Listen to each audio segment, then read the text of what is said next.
শীতের সবজি দিয়ে পাঁচমেশালি তরকারি যেভাবেই রান্না করুন না কেন খেতে কিন্তু দারুণ হয়। আর এই পাঁচমেশালি তরকারিটাই আজ আমরা সাদা তিল বাটা দিয়ে রান্না করে দেখাবো। খেতে যেমন সুন্দর হয়, পাশাপাশি হয় অনেকটাই স্বাস্থ্যকর। নমস্কার, কেমন আছেন সবাই? বাঙালি স্পাইসি কিচেন চ্যানেলের নতুন একটি রেসিপিতে আপনাদের স্বাগত। প্রথমে সমস্ত সবজিগুলোকে ধুয়ে নেবার পর এক এক করে কেটে নেব। আজ আমরা মূলো, ফুলকপির ডাঁটা, বেগুন, গাজর, কোয়াশ, বাঁধাকপি ও আলু দিয়ে সবজিটা রান্না করব। সবজিগুলো কাটা হয়ে গেলে কিছুটা সাদা তিল মিক্সার গ্রাইন্ডারে দিয়ে সাদা তিলটা বেটে নেব। এখন কেটে রাখা সবজিগুলোকে ভেজে নেব। তার জন্য কড়াইয়ে দেব 3 চামচ মতো তেল। তেলটা গরম হলে প্রথমে আলুটা ভাজব।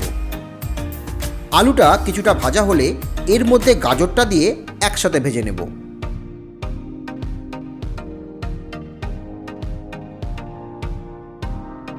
বেগুনটা যেহেতু ভাজার পর বেশ নরম হয়ে যায়, তাই বেগুনটাকে আলাদাভাবেই ভাজব।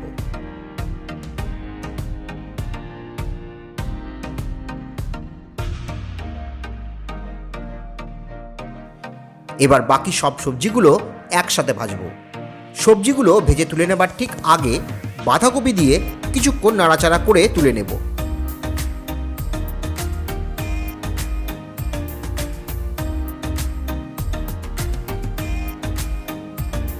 তো সব সবজিগুলো আমাদের ভাজা হয়ে গেছে।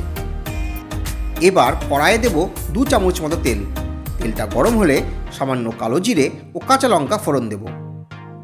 ফোড়নটা ভাজা হলে দিয়ে দিতে হবে সাদা তিল বাটাটা।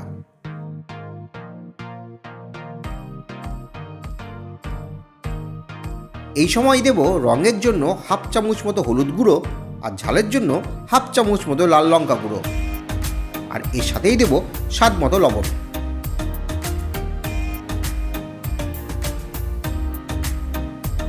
এবার তিল বাটাটা 2 থেকে 3 মিনিট ভালো করে কষিয়ে নিতে হবে। যখন দেখবেন মশলা থেকে তেল বেরিয়ে আসছে, তখন দিয়ে দিতে হবে ভেজে রাখা সবজিগুলো। কিন্তু ভেজে রাখা বেগুনটা কিন্তু এখন দেব না।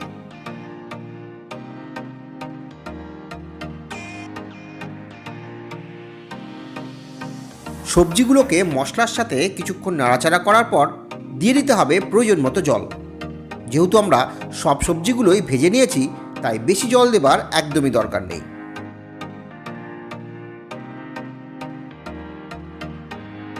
জলটা ফুটে উঠলে দিয়ে দিতে হবে ভেজে রাখা বেগুনগুলো।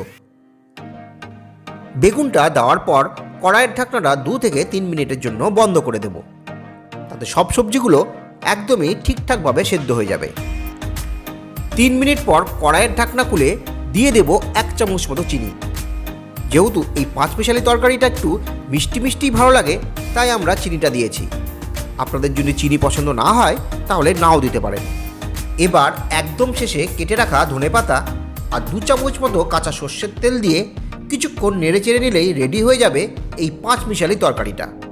ভাত বা রুটির সাথে খাওয়ার জন্য বাড়িতে এই সবজিটা একবার বানিয়ে দেখবেন। আশা করছি ভালো লাগবে। তো আজকের রেসিপিটা আপনাদের কেমন লাগলো তা কিন্তু কমেন্ট বক্সে জানাতে ভুলবেন না।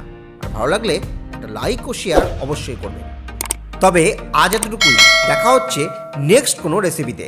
ভালো থাকবেন, সুস্থ থাকবেন।